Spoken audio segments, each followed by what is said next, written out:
আসসালামু আলাইকুম। আমি রাকিবুল হাসান। আজকে আমরা কথা বলবো পাইলস বা হেমারয়েড নিয়ে।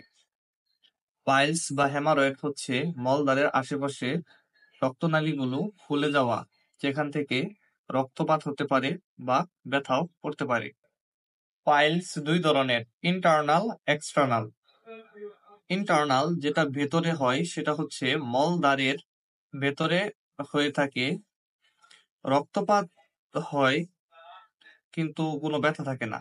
আর যেটা এক্সটার্নাল, যেটা বাহিরে থাকে, সেটা হাত দিয়ে অনুভব করা যায়, ব্যথা থাকে, সাথে জ্বালাপোড়াও থাকে। কোষ্ঠকাঠিন্য, দীর্ঘক্ষণ টয়লেটে বসে থাকা, পানি পান কম করা বা বংশগতভাবেও পাইলস হতে পারে।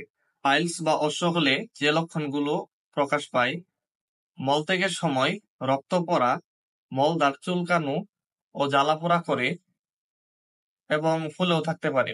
পাইলস বা অর্শ হলে প্রাথমিক অবস্থায় খাদ্যাভ্যাস পরিবর্তন করতে হবে, অধিক পরিমাণে পানি পান করতে হবে, ফাইবার বা আঁশ জাতীয় খাদ্য গ্রহণ করতে হবে। ক্লাসিক্যাল হোমিওপ্যাথি চিকিৎসা নিলে পাইলস বা অর্শ নির্মূল হওয়া সম্ভব।